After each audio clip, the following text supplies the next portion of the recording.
Hoy vamos a estar viendo solamente la introducción a lo que es la membresía de la iglesia, y como es introducción debemos empezar primeramente sabiendo la definición de qué es una membresía y después poder inspeccionar o ver en la Biblia qué es lo que encontramos ahí. En la Real Academia Española la palabra membresía tiene dos significados. Una es condición de miembros de una entidad y la segunda es conjunto de miembros. Es un conjunto de miembros o de personas que están en una entidad, dice la Real Academia Española. Si nosotros buscamos esta palabra específica en la Biblia y su definición, yo les digo que no la vamos a encontrar. En la Biblia no está la palabra membresía, pero sí el concepto de membresía en la iglesia. Entonces eso es lo que nosotros vamos a ir viendo.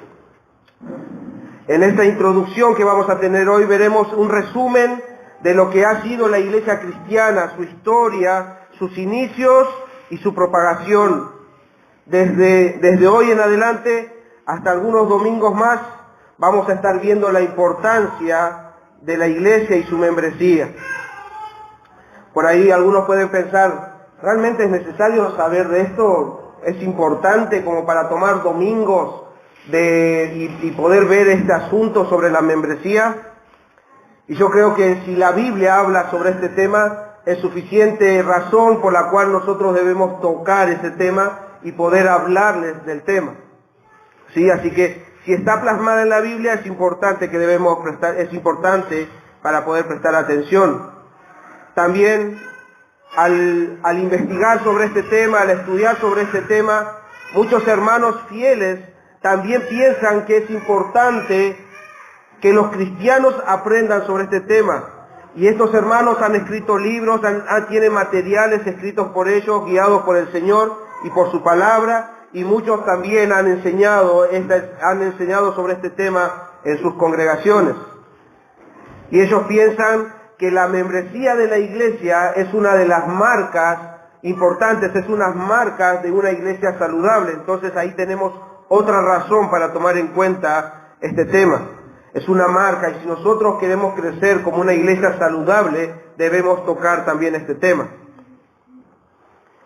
Pero también al ver un poco la historia, vamos a estar respondiendo a algunas objeciones y pensamientos acerca de este tema, sobre la membresía. Así que bueno, sin más, vamos a empezar. Estén atentos, todavía no les he dicho qué vamos a leer porque quiero darles una introducción a este tema como para poder entender la importancia de esto. Primero entonces vamos a escuchar algunos pensamientos y objeciones acerca de la membresía y de la iglesia. Sí, voy a traerles algunos pensamientos que pude recabar de algunos materiales y después también algunos pensamientos de los cuales he oído. En su libro La membresía de la iglesia, el hermano Jonathan Leeman nos da algunos puntos de vista y objeciones de personas que dicen incluso ser cristianas con respecto a la membresía y a la iglesia. Estas opiniones, ¿por qué las voy a compartir? Porque también los he escuchado y como posiblemente también ustedes lo hayan escuchado o incluso puede ser que estos pensamientos puedan tenerlos ustedes. Pues también en algunos de estos pensamientos estaba incluido yo hasta hace un tiempo. Entonces al escudriñar estas enseñanzas, al aprender sobre este tema, mi pensamiento, mi forma de ver, mi forma de observar la iglesia, tuvieron que cambiar. Pero no porque decía, bueno, tengo que cambiar, no, porque el Señor tiene razón y cuando Dios habla en su palabra, nosotros debemos doblegarnos a Él y cambiar nuestra forma de ver, nuestra perspectiva de las cosas que nosotros vemos, y en obediencia al Señor debemos decir, Señor, tú tienes razón, yo soy el que debe cambiar. Entonces, si a través de estos ejemplos que voy a leer se identifican con esos pensamientos, estén atentos a través de todas estas enseñanzas para que el Señor pueda convencerlos de que deben cambiar su opinión con respecto a la membresía y a la iglesia. Así que voy a usar algunos ejemplos que da este hermano. Él dice que al conversar con hombres y mujeres en un evento donde fue invitado a hablar sobre la membresía de la iglesia, dice, al conversar con hombres y mujeres, empecé a oír comentarios como estos, dice él. Escuchen cómo personas de iglesia tienen conceptos de la iglesia y la membresía. Decían este comentario: la iglesia está corrupta, solo está interesada en el dinero y en el ego de los pastores. Esos comentarios se daban entre hermanos. La iglesia está corrupta, solo piensan en el dinero y el ego de los pastores. Otros comentarios que decían: yo amo a Jesús, pero con quien tengo problemas es con la iglesia. Yo amo al Señor, pero tengo problemas con la iglesia. Algunas personas, dice él, creen que la membresía de la iglesia o en la iglesia es necesaria, pero otras piensan que es opcional. ¿Qué quiere decir? Que es necesario, y opcional es que si se puede o no se puede, es opcional. Pueden elegir si ser miembros o no ser miembros. Y él dice: supongo que la mayoría de los cristianos se encuentran en una posición intermedia.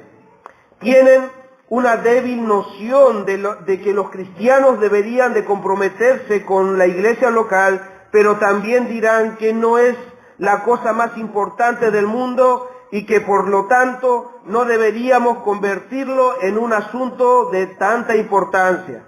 Eso es lo que piensan: no es tan importante ese tema, no deberíamos estar tocando incluso hoy en domingo. Tampoco les parece mal a estas personas que un cristiano pase los años recorriendo diferentes congregaciones, o que incluso decidan asistir indefinidamente por mucho tiempo en una iglesia sin unirse a ella. Esto es lo que este hermano habla con respecto a estas personas con las cuales él ha tenido que hablar y escuchar comentarios sobre lo que ellos pensaban en esta charla que él fue llevado a un lugar a dar sobre ese libro que él había escrito, La membresía de la iglesia, y esos comentarios estaban por todos lados. Y entonces eso me llevó también a pensar y a recordar qué es lo que yo pensaba o qué es lo que escuchaba con respecto a esto.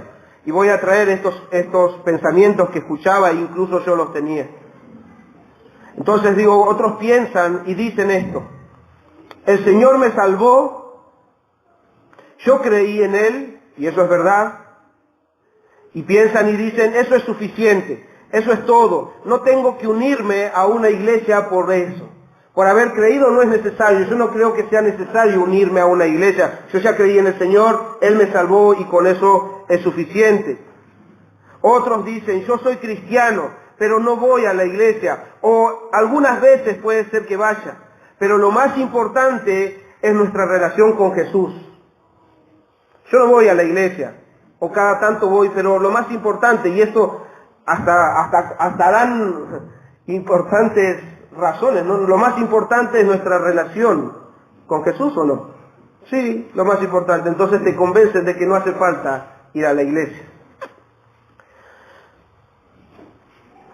Otros dicen: yo creo en Dios, pero no creo en la iglesia.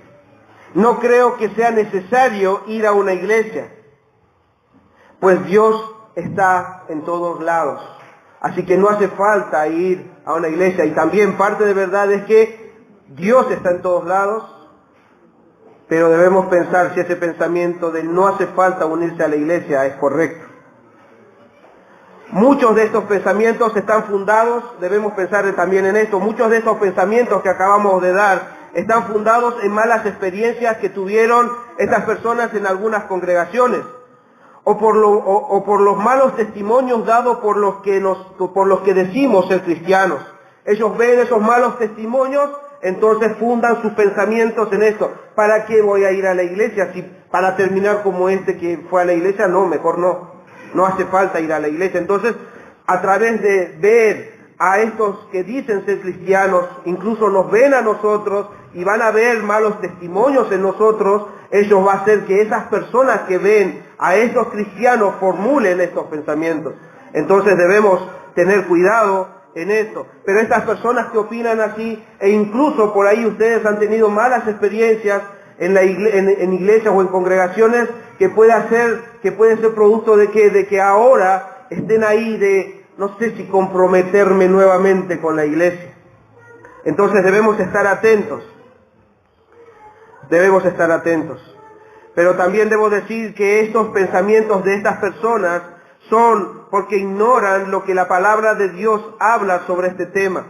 O simplemente, posiblemente les hablen, como hoy les estoy hablando hoy, de lo que es la membresía de la iglesia, y vamos a estar hablando con respecto a este tema por varios domingos. Posiblemente hayan personas que escuchen, pero hagan oídos sordos, porque como su pensamiento no es tan importante, entonces hago oídos sordos, cierro mis oídos a esa realidad, entonces no va a cambiar mi forma de pensar. Para mí, la iglesia no es importante, entonces todo lo que digan no tiene importancia.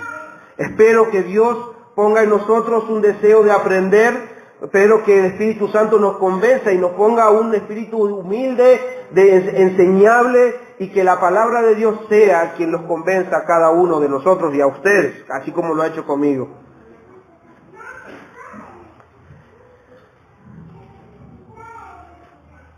Pero algo antes de pasar al segundo tema. Estos pensamientos que tienen estas personas, e incluso si nosotros vemos la realidad de las congregaciones, incluso hemos escuchado muchos de nosotros que hemos salido a predicar o compartimos con otras personas el Evangelio, siempre va a estar presente ahí alguien que ellos vieron y por eso ellos hoy no van a la iglesia. Pero piensen, ¿ustedes creen que esas personas este día, por más que nosotros podamos incluso querer entender sus motivos, hasta posiblemente seamos tentados en decirle, bueno, sí, es verdad, tienen razón?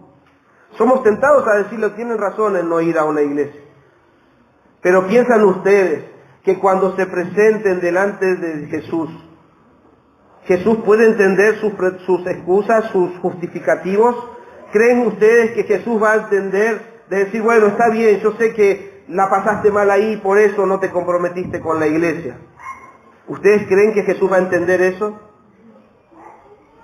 ¿Ustedes creen que Jesús va a entender el rechazo que tuvieron para con su iglesia cuando Él mismo vino a dar su vida por ella? Él vino a dar su vida por la iglesia, y ustedes creen que Él va a aceptar la justificación de que por ciertos motivos yo no me entregué, no me di a la iglesia, por la cual Él sí se dio.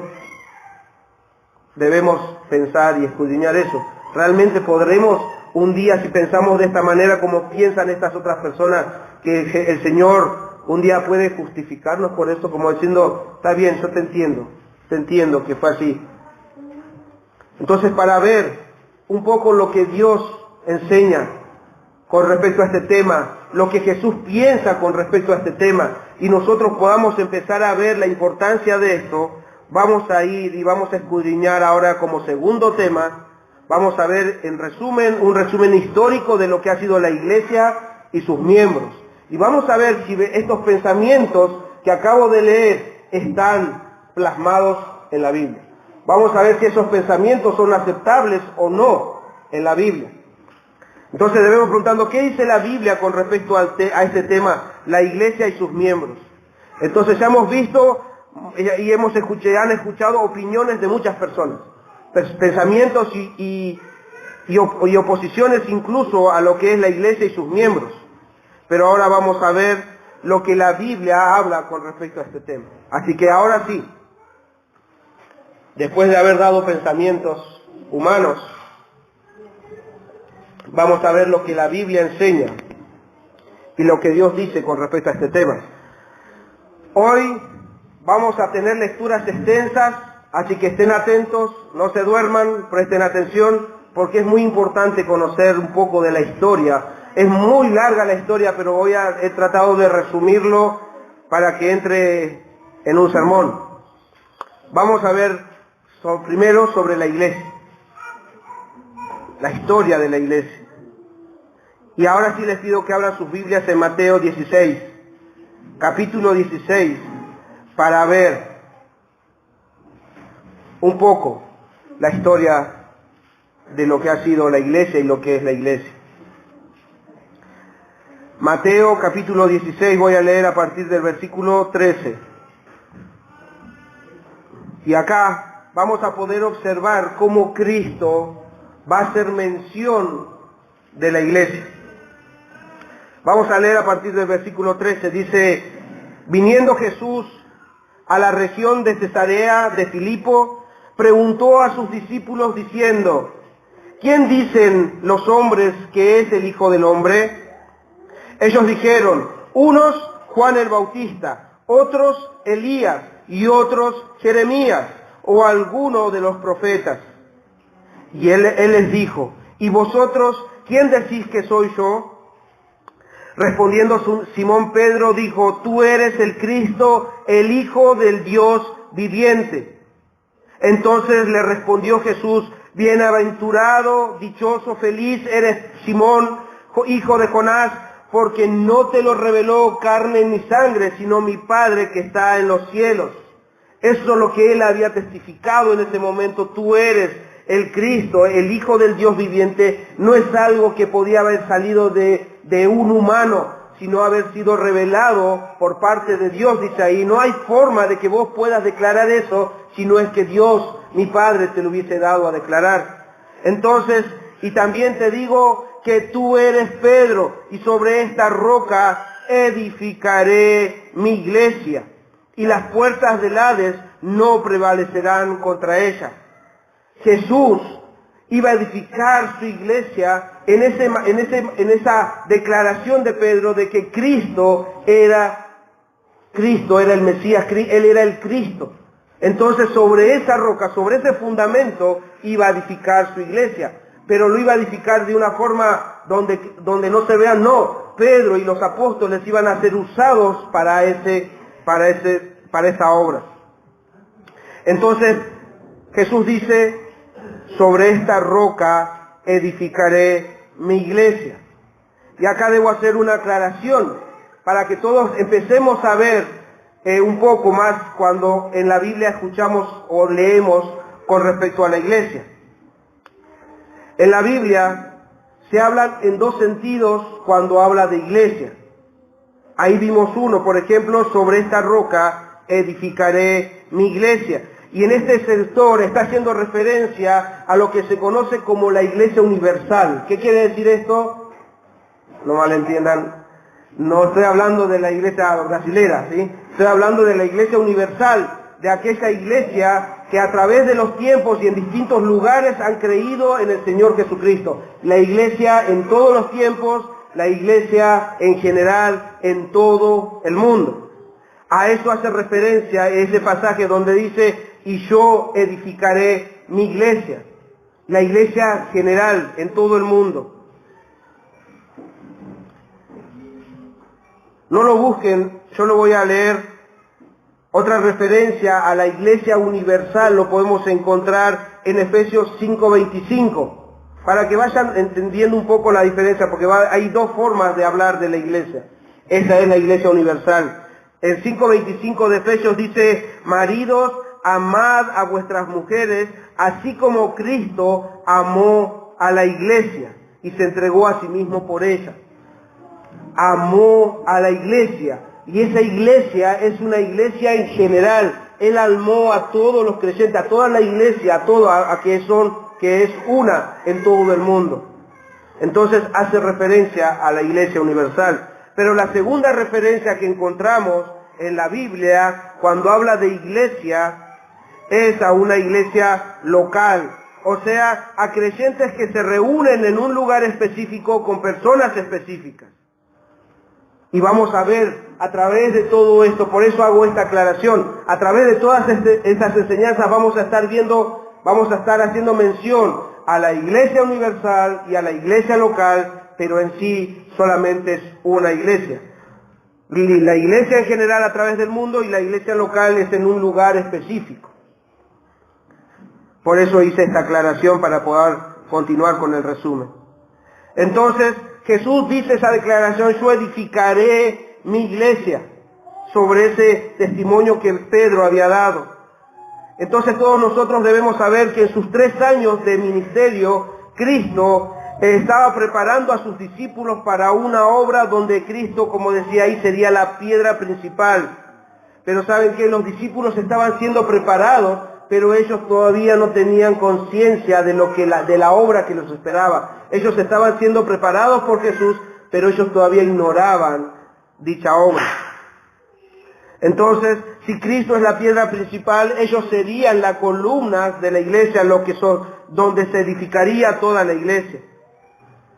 Después de su muerte y de su resurrección, Cristo tuvo que volver al Padre, pero con una promesa. Él se fue con la promesa de que no iba a dejar solo a sus discípulos y que les iba a enviar al Consolador, que Él iba a enviar al Espíritu Santo, quien los iba a guiar en la obra que Él les estaba encomendando y para la cual Él los había preparado en esos 3 años. Entonces, Jesús es la piedra principal, es el cimiento en la construcción, los apóstoles son las columnas de esa construcción. Entonces, cuando Cristo se va, les dice que esperen en un lugar, y Cristo cumple esa promesa y envía al Espíritu Santo. Y así continuaría la nueva edificación, pero esta vez no hecha con manos humanas, sino por medio de la predicación y la obra del Espíritu Santo en el corazón de las personas. Jesús iba a enviar al Consolador. Esa fue una promesa que Jesús hizo antes de ir. Así que ahora vamos a ir a Hechos, y vamos a estar navegando en Hechos hoy. Hechos capítulo 1. Acuérdense que estamos viendo la iglesia y los miembros.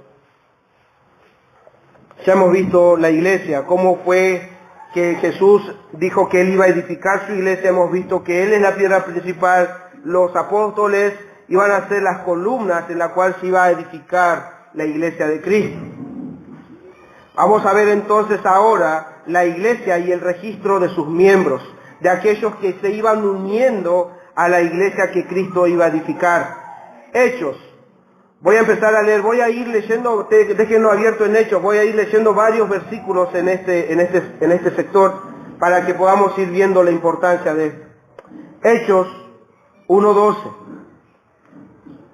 Entonces, el contexto es Jesús ascendió a los cielos, se despide diciéndoles esperen, estén en un lugar, esperen a que les envíe al Consolador. En el 12 dice, entonces volvieron a Jerusalén desde el monte que se llama del Olivar, el cual estaba cerca de Jerusalén, camino de un día de reposo. Es donde se habían despedido del Señor. Y entrados, subieron al aposento alto, donde moraban, escuchen un listado, Pedro y Jacobo, Juan, Andrés, Felipe, Tomás, Bartolomé, Mateo, Jacobo, hijo de Alfeo, Simón el celote y Judas, hermano de Jacobo. Todos estos perseveraban unánimes en oración y ruegos con las mujeres y con María, la madre de Jesús, y con sus hermanos. Ahí empieza a dar, de alguna manera, evidencia de que era necesario tener un listado, estos miembros que estaban registrados en este lugar. Este grupo de creyentes que esperaban la promesa, pues recibieron lo prometido por Jesús. Esas personas que fueron y estaban perseverando en oración, donde Jesús les había dicho, ellos recibieron la promesa del Señor. Ese contexto no voy a leer porque sería muy largo, pero nosotros sabemos que el Espíritu Santo vino de tal forma que los llenó y les dio el denuedo, el valor de empezar a construir la obra por medio de la predicación. Avancemos. Hechos 2:22. Vamos a ver estos hombres que habían sido preparados por Jesús en su ministerio y ahora llenos del Espíritu Santo y con denuedo la predicación de ellos, para que vean cómo ellos iban edificando ahora la iglesia. Versículo 22 dice, varones israelitas, oíd estas palabras. Jesús Nazareno, varón aprobado por Dios entre vosotros con las maravillas, prodigios y señales que Dios hizo entre vosotros por medio de Él, como vosotros mismos sabéis. A este, entregado por el determinado consejo y anticipado conocimiento de Dios, prendisteis y matasteis por manos de inicuos, crucificándole. Avancemos, versículo 36. Sepa pues ciertamente toda la casa de Israel. Acuérdense que estaban en la fiesta de Pentecostés, estaban todos los israelitas en ese lugar y Él les está hablando. Sepa pues ciertamente toda la casa de Israel que a este Jesús, a quien vosotros crucificasteis, Dios le ha hecho Señor y Cristo. Señor y Cristo es el mismo Pedro que cuando le preguntó, ¿quién dice la gente que soy yo? Tú eres el Cristo. Y ahora está diciendo, Dios le ha hecho Señor y Cristo. 37. Al oír esto se compungieron de corazón y dijeron a Pedro y a los otros apóstoles, varones hermanos, ¿qué haremos? Ellos habían sido convencidos por la predicación de Pablo, ellos habían sido convencidos de que verdaderamente habían atentado contra el Mesías, crucificándole, estando de acuerdo en que suceda todas esas cosas. Entonces dice que ellos entristecidos en el alma, compungidos en el corazón, desesperadamente preguntaron, ¿qué hacemos? Y Pedro les dijo, arrepentíos y bautícense cada uno de vosotros en el nombre de Jesucristo para perdón de los pecados y recibiréis el don del Espíritu Santo. 40. Y con otras muchas palabras testificaba y les exhortaba diciendo, sed salvos de esta perversa generación. Así que, escuchen, ¿qué es lo que dice el 41? Así que los que recibieron su palabra, o sea, los que creyeron verdaderamente en lo que Pedro estaba predicando ese día, recibieron su palabra y luego fueron bautizados y se añadieron aquel día como 3.000 personas. Hubo un registro ese día de las personas que Dios había añadido, el Señor por medio de la predicación y la obra del Espíritu Santo se estaba añadiendo, se estaba dando un listado, un registro de la cantidad de personas que habían sido convertidas. Ese registro es de 3.000 personas en este caso. Entonces, la iglesia de Cristo empezó a edificarse, empezó a propagarse. Estos creyentes empezarían ahora a reunirse en un lugar específico para adorar a Dios y al Salvador en obediencia a sus ordenanzas. Estos que habían sido convertidos ese día empezaron a reunirse en un lugar específico. Y eso es donde nosotros vamos a empezar a ver lo que es la iglesia local. 2:46 de Hechos. Vamos a estar todo el tiempo en Hechos, la mayoría de este día. Hechos 2:46. Estos que habían creído, dice, y perseverando unánimes cada día en el templo. ¿Ves? Ya estaban reunidos en un lugar los que habían creído. Y partiendo el pan en las casas, comían juntos con alegría y sencillez de corazón, alabando a Dios y teniendo favor con todo el pueblo. Y el Señor añadía cada día a la iglesia los que habían de ser salvos. Ahí otra vez la mención de iglesia. Entonces debemos nosotros pensar, dice, el Señor añadía cada día a la iglesia los que habían de ser salvos. ¿A qué se está refiriendo? Si bien entendemos que Dios estaba añadiendo a la iglesia universal, a su iglesia en general estaba añadiendo miembros, pero en esta parte específica se está refiriendo a la iglesia local. ¿Cuál es esa iglesia local? ¿Dónde estaban estos hermanos? ¿Dónde? En Jerusalén.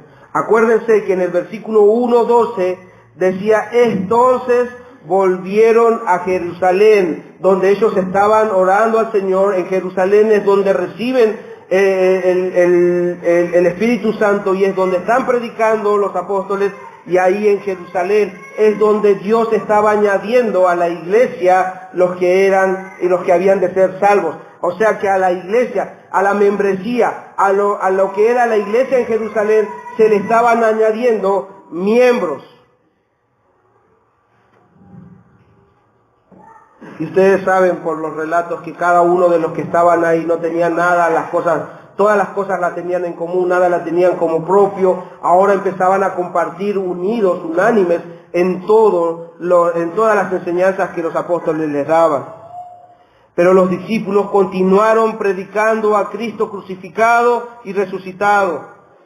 Y el registro de los miembros también continuaba creciendo. Vamos a ir al capítulo 4, versículo 4. Los discípulos siguieron predicando a Cristo crucificado y resucitado. Versículo 4 del capítulo 4 dice: pero muchos de los que habían oído la palabra creyeron. Otra vez, habían predicado y muchos de los que habían oído esa predicación, dice la palabra, creyeron, y el número de varones era ¿de cuánto? Si no importara los registros, ¿por qué hace hincapié en un número?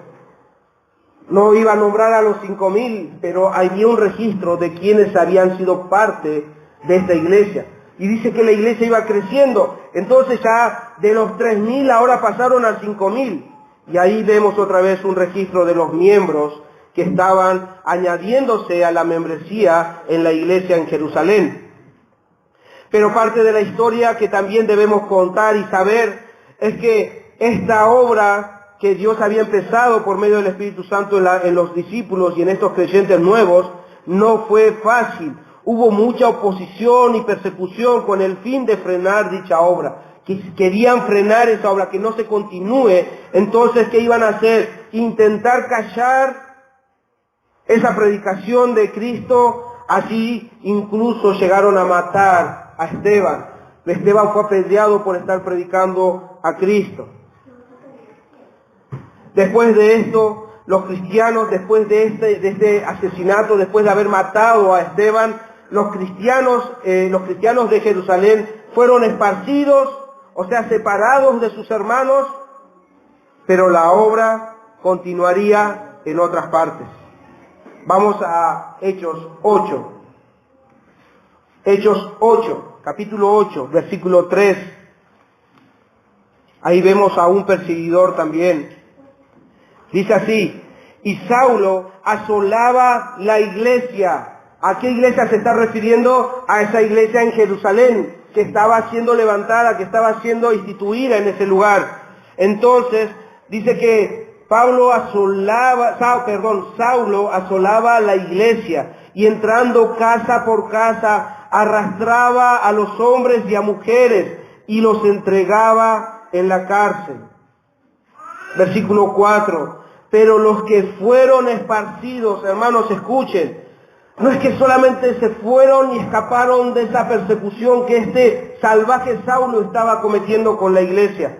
Dice que los que fueron esparcidos iban por todas partes anunciando el Evangelio. El Evangelio nunca fue callado, simplemente fue esparcido el Evangelio del Señor Jesucristo. Y después de la conversión de Saulo, el Evangelio siguió propagándose a distintas regiones, y en cada lugar una nueva iglesia local era establecida. Vamos a capítulo 11, versículo 19. Dice: ahora bien, los que habían sido esparcidos a causa de la persecución que hubo con motivo de Esteban, ahí está otra vez haciendo referencia cuando Esteban fue apedreado. Dice, con motivo de Esteban habían sido esparcidos. Dice, pasaron, escuchen ahora, a otras regiones, a Fenicia, Chipre y Antioquía, no hablando a nadie la palabra, sino solo a los judíos, porque ellos entendían que a los judíos debía llegar ese mensaje. Pero escuchen ahora, versículo 20, pero había entre ellos unos varones de Chipre y de Cirene, los cuales cuando entraron a Antioquía hablaron también a los griegos, o sea, aquellos que no eran judíos, anunciando el Evangelio del Señor Jesús. 21, y la mano del Señor estaba con ellos, y gran número creyó y se convirtió al Señor. O sea que ahora incluso los gentiles estaban creyendo en estos nuevos lugares, y ahora era un gran número creyó y se convirtió al Señor, y después cada uno siguió su camino. Cada uno, después de haber sido convertido, se fue a sus casas y siguieron viviendo como ellos quisieron. Sigamos leyendo a ver si es así. Versículo 22. Llegó la noticia de estas cosas a los oídos de la iglesia que estaba en Jerusalén. ¿Ves? Ahí está otra iglesia. Ahora se estaba fundando otras iglesias, pero había una iglesia local en Jerusalén. Entonces dice, llegó a oídos de la iglesia que estaba en Jerusalén y enviaron a Bernabé que fuese hasta Antioquía. Cuando llegó y vio la gracia de Dios, se regocijó y exhortó a todos a que con propósito de corazón permaneciesen fieles al Señor. O sea que no les dice, vénganse con nosotros a Jerusalén. No, Él fue y les estableció en ese lugar, los animó, permanezcan fieles al Señor porque el Señor hizo la obra en este lugar. Ahora acá va a haber una iglesia local. 24. Porque era varón bueno y lleno del Espíritu Santo y de fe, y una gran multitud fue agregada al Señor, ahora en este lugar. Y escuchen cómo sigue, 25. Después fue Bernabé a Tarso a buscar ¿a quién? A Saulo, al perseguidor, no, al que ahora era cristiano, al que se había convertido al cristianismo, aquel que había entendido que al que estaba persiguiendo era Cristo. Entonces ese Bernabé fue a Tarso a buscar a Saulo y llamándole le trajo a Antioquía, donde se estaba estableciendo una nueva iglesia local.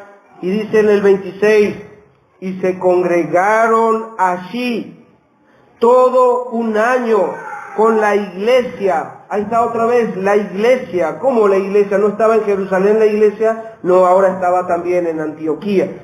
Y enseñaron a mucha gente y a los discípulos se les llamó, ¿qué? Cristianos por primera vez en Antioquía.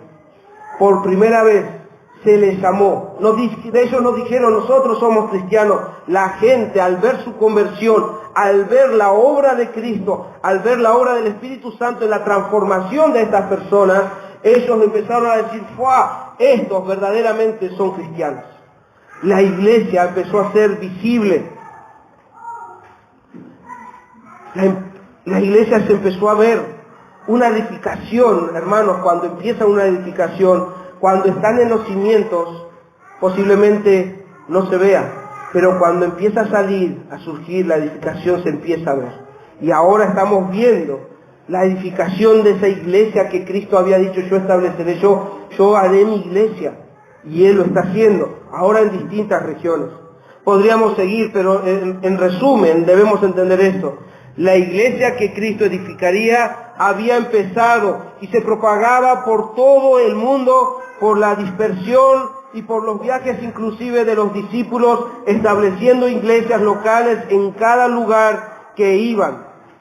Así la iglesia de Dios iba siendo visible a todo el mundo. Es un resumen, más o menos. Si ustedes siguen Hechos van a seguir viendo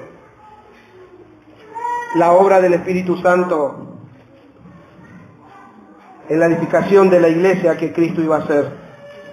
Pero debemos entender esto, hermanos. La iglesia no era y no es un ente. ¿Qué quiere decir un ente? Algo que es un cartel, algo que de repente no se pueda ver, algo que es muy abstracto, que no se entiende. No, la iglesia es algo que sí se puede observar. La iglesia de Cristo es visible a todos en la vida de aquellos que son convertidos por el Señor, por su Evangelio, por el Espíritu Santo. Es visible hacia los de afuera. Y lo estaban viendo todos. Todos lo estaban viendo. Entonces, eso nos debe llevar a nosotros a preguntarnos si realmente nos sentimos identificados con una iglesia local, si nos sentimos identificados con nuestra iglesia local, si realmente entendemos nosotros, cada uno de ustedes entienden, si son parte de una iglesia local. ¿Por qué digo esto? Porque si piensan que no es así, debemos seguir escuchando estos pasajes, porque esas personas sí se identificaban con su iglesia local, ellos sí se daban a la iglesia local que habían sido establecidos por medio de la predicación del Evangelio. Cada creyente en ese tiempo de la iglesia naciente Esa iglesia que acabamos de leer se identificaba como iglesia y con su iglesia local. Pues ellos se unían. ¿Saben cómo se unían ellos a la iglesia? Como así se une un hombre con una mujer cuando se casan. Cuando se casan es una vez. Y entonces ellos se unen a la iglesia porque saben que Cristo es la cabeza de la iglesia y ellos van a ser parte de su cuerpo. Entonces se unen a esa cantidad de miembros que van a ser la iglesia de Cristo. Entonces, si no nos sentimos identificados, todavía tengo más pasajes para leerles, para que el Señor pueda llevarlos a una comprensión de lo que es la iglesia y el ser miembros de ella. Hechos 12:1. La iglesia, hermanos, en ese entonces no se hablaba de otra cosa de como una iglesia dividida, sino la iglesia era una. Siempre vamos a ver la iglesia de una forma única, como si fueran uno. Hechos 12:1 dice, por ejemplo, en aquel mismo tiempo el rey Herodes echó mano a algunos de la iglesia para matarles. ¿Ves? Todavía seguía la persecución. Ahora vamos al 5. Así que Pedro estaba custodiado en la cárcel, pero la iglesia hacía sin cesar oración a Dios por él. La iglesia estaba reunida en un lugar, ellos se identificaban como iglesia, porque ahí dice que el rey perseguía o echaba mano a algunos de la iglesia. Ellos sabían que eran iglesia, por eso está registrado de esa forma.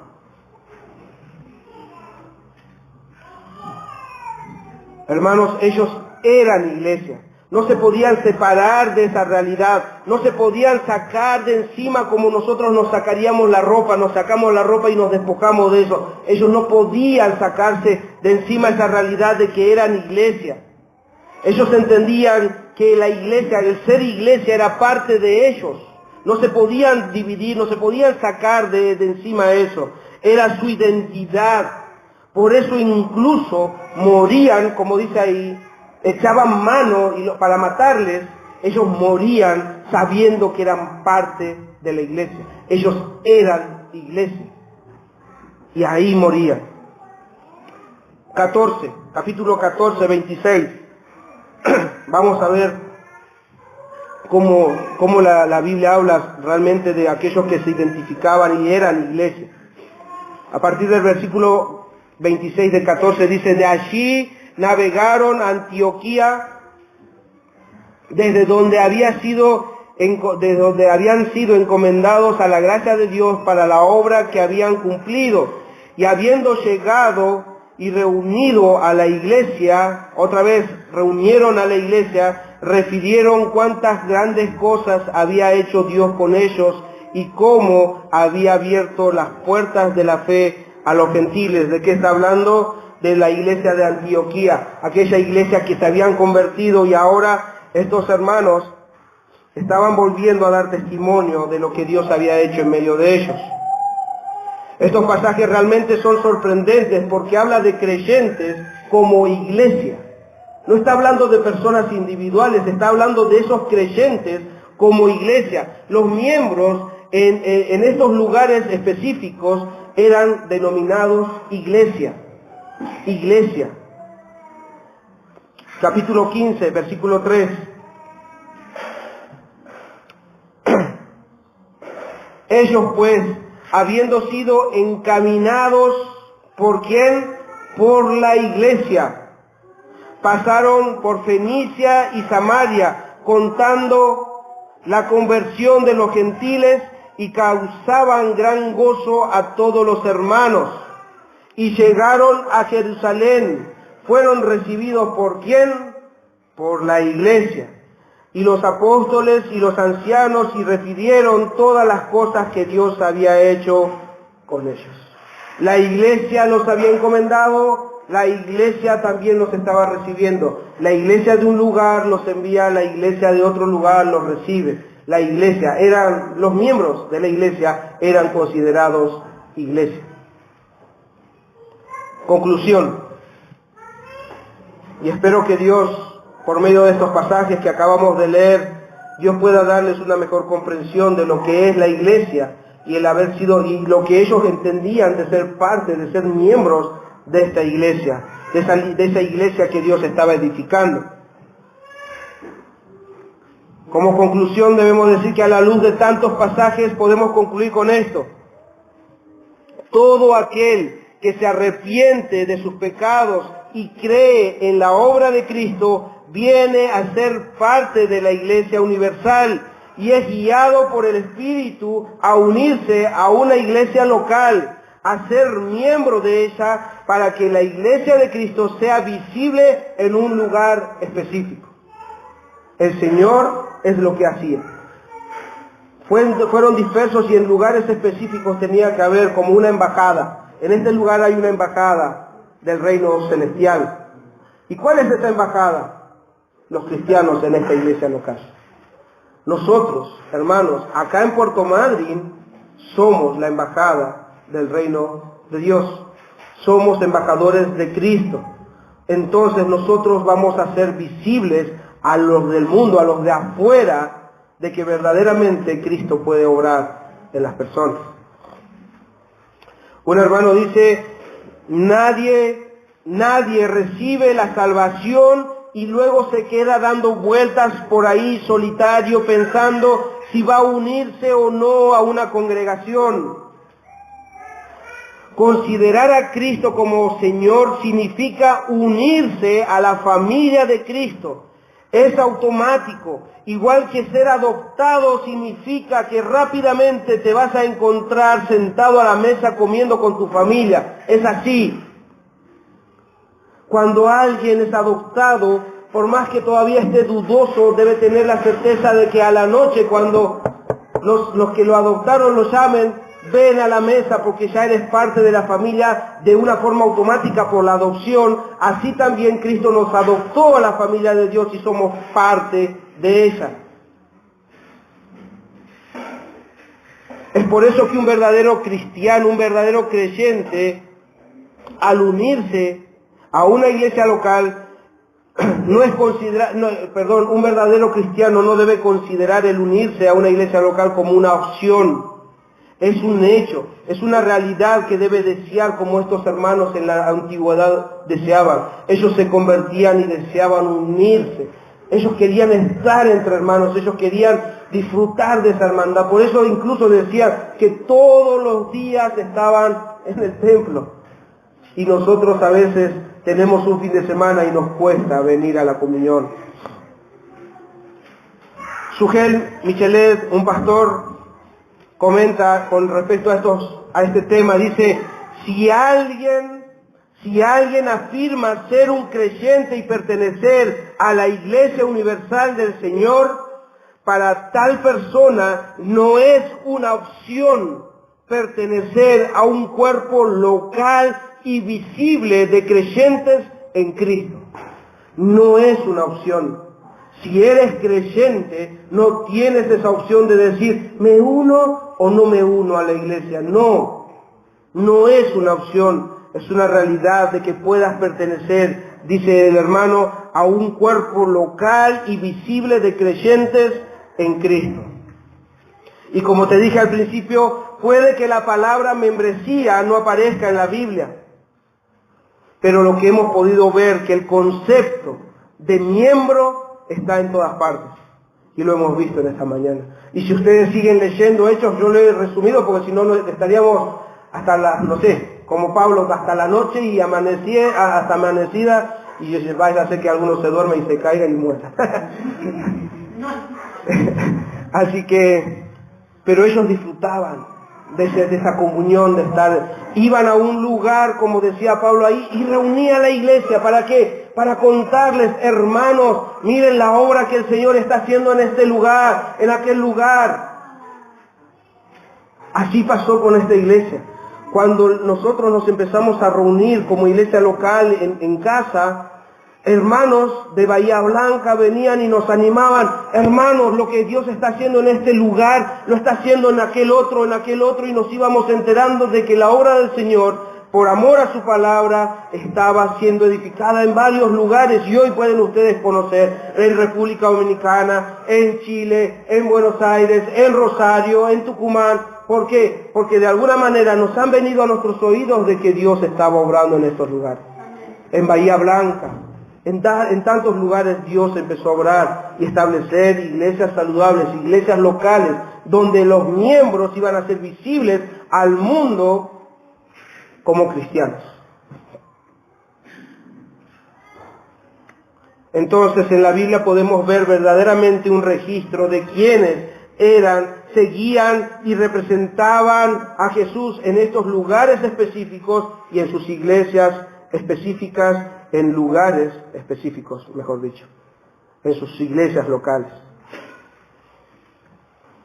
Así que, hermanos, durante la semana les ruego que puedan, si es posible, volver a escuchar esto, ver esos pasajes, vayan a la Biblia, lean esos pasajes, y si pueden leer Hechos, lean todo Hechos, para entender verdaderamente la obra del Espíritu Santo, y ustedes van a encontrar constantemente que todo aquel que creía en el Evangelio, todo aquel que creía en Cristo, se unía a ellos.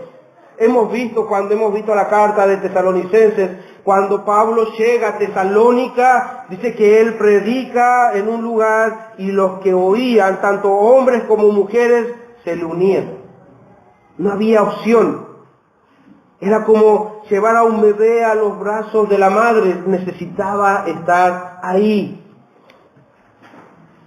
Entonces consideren estas palabras y estén atentos. No voy a poner un continuará porque a través de estos domingos vamos a estar viendo un poco más sobre la importancia de este tema. Solamente traje una introducción trayendo la historia para que puedan ver que verdaderamente el tema está ahí. Entonces ahora vamos a empezar a estudiar durante domingos cuál es el rol de los miembros, qué es lo que la membresía de la iglesia hace, cómo uno puede entrar en la membresía de la iglesia y qué es lo que la membresía de la iglesia como un gobierno en un lugar particular debe ejercer. Vamos a aprender muchas de esas cosas, así que les ruego que vayan a sus hogares y mediten sobre este tema y escudriñen su corazón, que si había alguno de esos pensamientos que acabamos de leer al principio en sus corazones, empiecen a meditar sobre ese tema y empiecen a ver la importancia de lo que la Biblia habla y así poder ser guiados por el Espíritu. Por último, también debemos saber, ¿tengo tiempo? Debemos saber que esa historia que acabo de contar,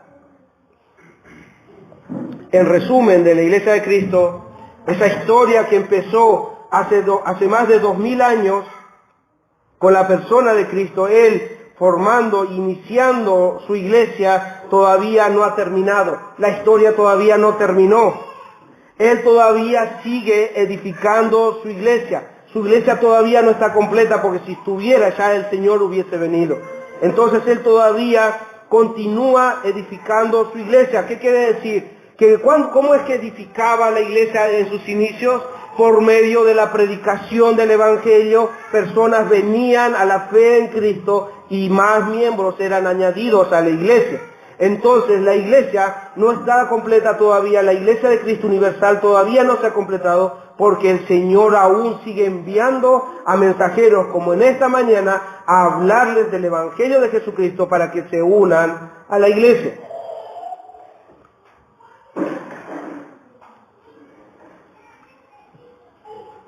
Todavía Cristo sigue edificando su iglesia con personas, con pecadores que se arrepienten y ponen su confianza en Cristo. Y quiero decirles en esta mañana, como Pedro lo dijo en su tiempo, en sus inicios, cuando predicó a Jerusalén, cuando predicó a los judíos en ese día, ustedes mataron al Cristo. Quiero decirles, hermanos, gente, jóvenes, niños, Cristo murió por sus pecados. Por causa de sus pecados, Cristo fue crucificado en una cruz, tuvo que derramar su sangre para que ustedes puedan tener la posibilidad de ser rescatados y de ser salvados. Y quiero decirles como Él les dijo ese día. Él les dijo, sed salvos de esta perversa generación.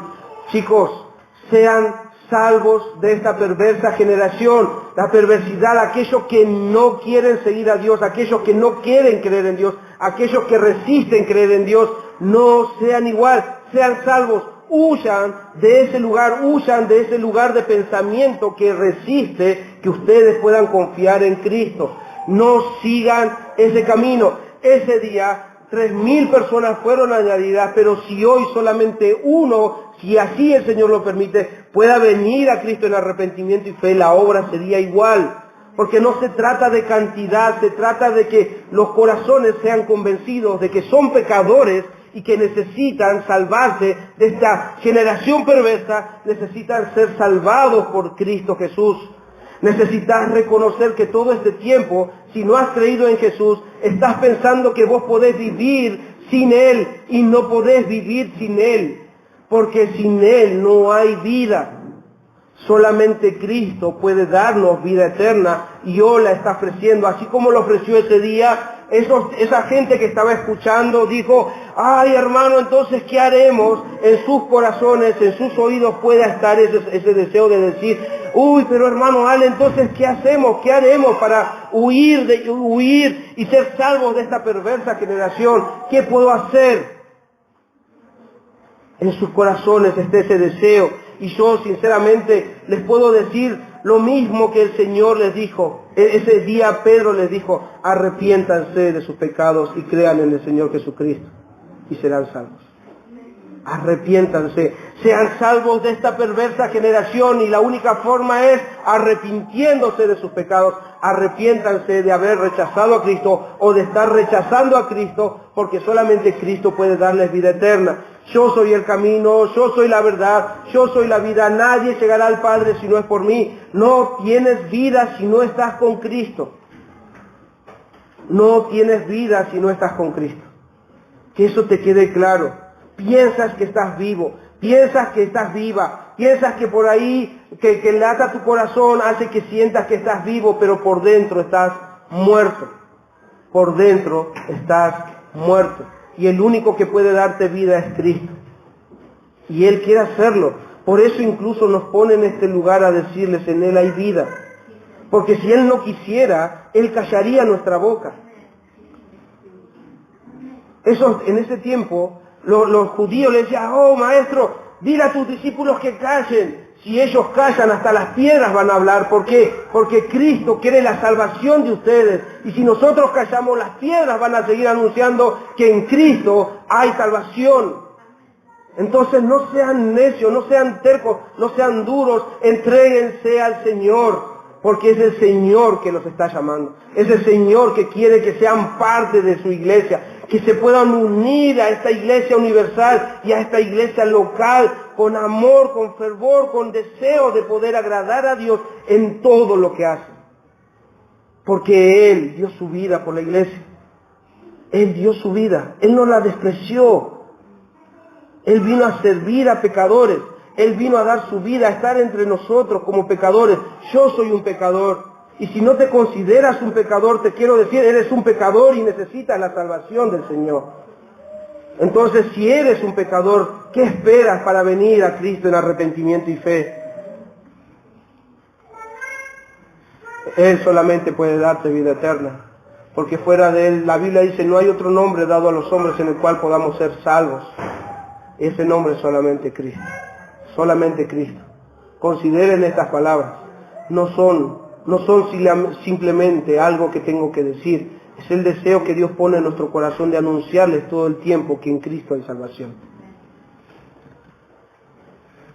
Y mi hermano, si ya eres cristiano y has puesto tu confianza en Él, debemos también nosotros escudriñar como cristianos nuestro corazón y ver si verdaderamente, como les dije antes, nuestros pensamientos están acorde a lo que la Biblia enseña con respecto a la iglesia. Si tu forma de ver la iglesia es igual como ellos la veían en ese entonces. Y si tu forma de unirte a una iglesia local es de la misma forma que ellos se habían unido a una iglesia local.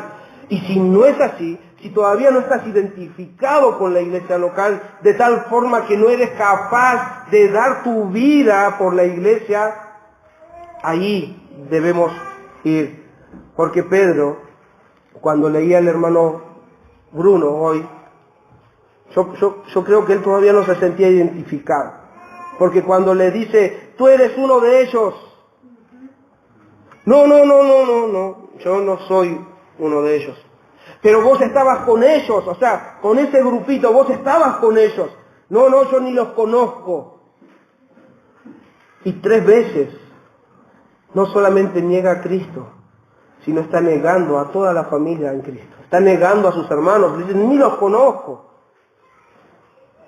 Si a ustedes les preguntaran, allá afuera, vos estás con ellos, vos vas a la iglesia, ¿y qué hay en tu corazón? No, a veces voy. ¿Qué hay en nuestro corazón? Si somos cristianos, si realmente hemos creído en Él, debemos ser iglesia. Somos iglesia. Y debe entrar eso en nuestra mente. ¿Para qué? Para que entendamos verdaderamente que si somos iglesia, sabemos que cuando salgamos de estas puertas, hoy domingo, ahí afuera, el mundo está viendo la iglesia.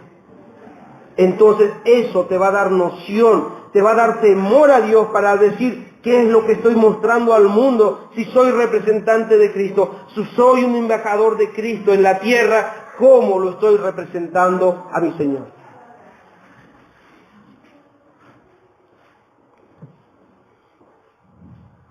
Hermanos, si el hecho de ver la iglesia local, esta iglesia en particular,